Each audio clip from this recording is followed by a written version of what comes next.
Hello, everybody. This set of tips is a little bit different. It's all about looking good on Zoom. Now, we often want to make a good impression to our students when we dress nicely for class, and this is the equivalent version online. We want to look at least decent. So here are some handy tricks for setting up your webcam system, your laptop, whatever you use, to have a good visual image of yourself. So there's a few things that we can take a look at. So first of all, one is the virtual background, which for me is outer space. So if I turn this off, then you get all these lovely features of my home, which you may enjoy sharing with your students. But if you want to eliminate that distraction, then having that virtual background is a great idea. So I'm going to keep that off for now, just to show you some important features of how to get a good visual image. So first of all, there's the webcam that you use. The one that is part of this high-quality TDSB laptop is pretty crappy. So I actually have a second webcam, and if I wanted, I could switch over to that by choosing this separate video image. And you can see that there is much more detail, there's much more sharpness in this image, although it does color me just a little bit on the magenta side of the spectrum. So I don't find that's a big deal, so I just use the one that's built in to the webcam. But if you're not happy with the picture that you're getting, it could be the webcam itself. Now, some people use the extra webcam as part of their multi-monitor setup. And just be careful how you're doing that because, again, I've seen many examples of this. They have their webcam on, and their webcam seems to be positioned in a different location than where they're looking. So they're talking to their monitor, but from the perspective of the people who are watching this, it looks like you're not looking at them as you're talking. And that can be distracting. So you either have to adjust yourself to face your camera as you're talking, or you have to make sure you put your camera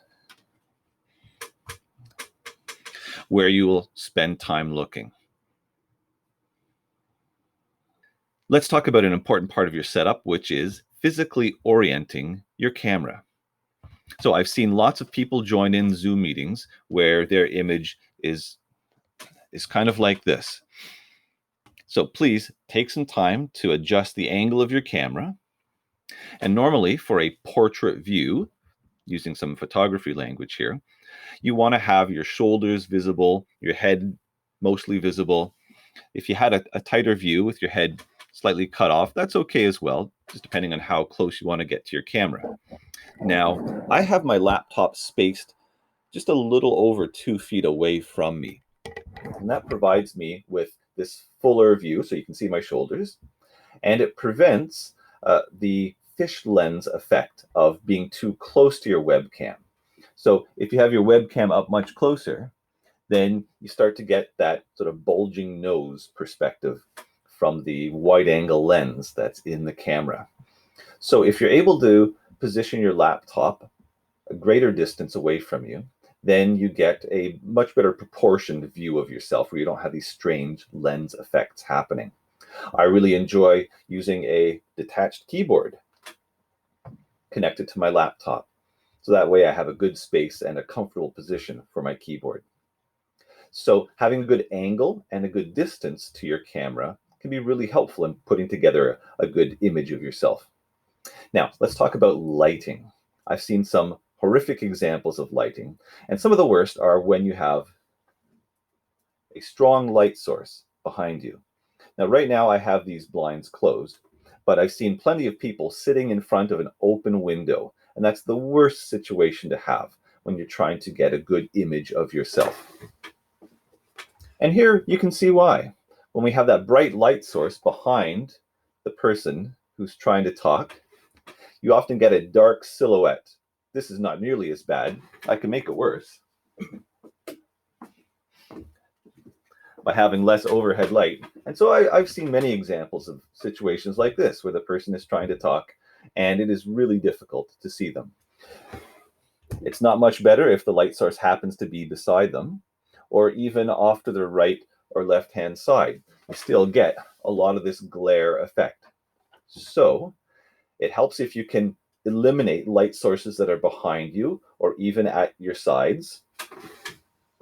So what is really helpful is to have a bright light source to the front of you, and then minimize the light sources behind you or to the side of you.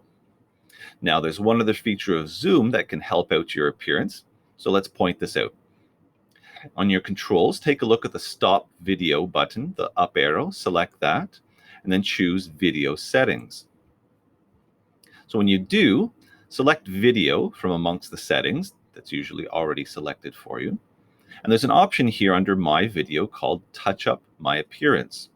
So when you select that, Zoom will do some processing of the image information coming from the camera. So let's do a quick comparison. Right now, I have this feature essentially turned off at its lowest setting. And so this is the image that you get of me. Now let's go back to that. I'm going to crank this up all the way. So touch up my appearance. And this is how I look. You can see that a lot of the detail is blurred out, the background and on me. And it's kind of like that dream sequence effect or the Vaseline smeared over the lens trick that you see in the old-timey movies. So if you like this feature, then you can adjust its strength so you get the appropriate level so it doesn't look too blurred out, but it might just be enough to help smooth out the blemishes or the imperfections that would otherwise distract you. So that's another helpful feature of Zoom. So remember, for a good visual image in Zoom, have lighting to the front. Set yourself up in front of the camera, roughly portrait style. It's nice if you can see just a little bit of shoulders. You're not too close to the camera, so you're not getting the fish lens effect. So I hope you find this helpful.